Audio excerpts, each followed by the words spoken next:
నమస్కారం అండి. ఇటీవల కాలంలో చాలామంది నన్ను అడుగుతున్న ప్రశ్న ఏంటంటే, ఫ్లోర్‌కి అంటే అపార్ట్మెంట్స్ కల్చర్ వచ్చింది కదా! అపార్ట్మెంట్స్‌లో ఫ్లోర్‌కి 3 ఉండొచ్చా అని అడుగుతున్నారు. అంటే ఒక ఫ్లోర్‌కి జనరల్‌గా 2 లేకపోతే 4, 6, 8 ఇట్లా మనం తరచుగా చూస్తుంటాం. అలాగే అదే క్రమంలో ఒక ఫ్లోర్‌కి 3 ఫ్లాట్లు చొప్పున 3 ఫ్లోర్‌లో, 4 ఫ్లోర్‌లో, 5 ఫ్లోర్‌లో నిర్మాణం చేసుకోవచ్చా? ఒకవేళ అలాంటి నిర్మాణాలు ఉంటే మేము కొనుగోలు చేయవచ్చా అని చెప్పని అడుగుతున్నారు. మీకు అపార్ట్మెంటు సంస్కృతిలో స్థలాభావం వల్ల అంటే స్థలం ఎక్కువ ఉంటే 4, 6, 8 అట్లా కడతారు.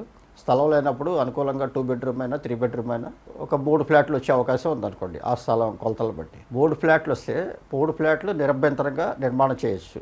నిరభ్యంతరంగా మనం కూడా కొనుక్కోవచ్చు. కానీ 3 సింహద్వారాలు ఒకే వైపు ఉండకూడదు. ఒకే వైపు అంటే ఉదాహరణకి తూర్పు ముఖమో, లేకపోతే పడమర ముఖమో, లేకపోతే ఉత్తర ముఖమో అనుకుందాం స్థలం. రోడ్డు మీద చూసినప్పుడు 3 సింహద్వారాలు మనకి ఎదురుగా కనిపించకూడదు. అంటే 2 తూర్పు ద్వారాలు ఉంటే, 1 ఉత్తర ద్వారం, లేకపోతే 2 ఉత్తర ద్వారాలు పెట్టుకుని 1 తూర్పు ద్వారం, అట్లా ఆ విధంగా నిర్మాణం చేసుకోవాలి తప్పితే ఎప్పుడు కూడా సింహద్వారాలు 3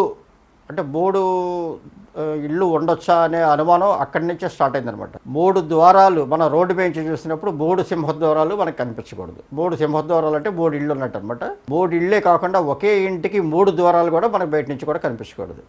అట్లా స్థలం మొత్తానికి 3 ఫ్లాట్లు నిర్మాణం చేసుకోవచ్చు.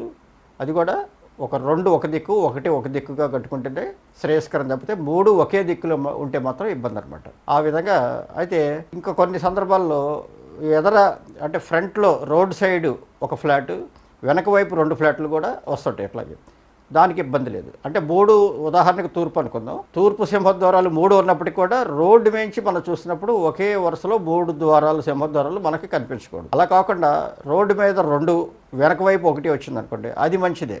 దానివల్ల ఇబ్బంది ఎటువంటిది లేదు. అంతేకాని 3 ద్వారాలు అంటే ఒకే స్థలంలో 3 ద్వారాలు ఎదురుగా చూసినప్పుడు ఈ 3 సింహద్వారాలు కనిపించకూడదు. అది నిషిద్ధం. వాస్తులో అది చాలా ఇబ్బందులు ఉన్నాయి. అది దోషం ఏర్పడుతుంది. అలా కాకుండా దిక్కులు మార్చి అంటే 1 తూర్పు, ఇంకొకటి పడమర, ఇంకొకటి ఉత్తర దక్షిణాల్లో మీకు అక్కడ అనుకూలం బట్టి మీరు ఎట్లా చేసుకోవచ్చు. అంతేగాని 3 సింహద్వారాలు 3 ఇళ్ళు కట్టుకోవచ్చు కదా అని 3 సింహద్వారాలు ఒకే వైపు ఉంటాం ప్రధాన వాస్తు దోషం అవుతుంది. నమస్కారం.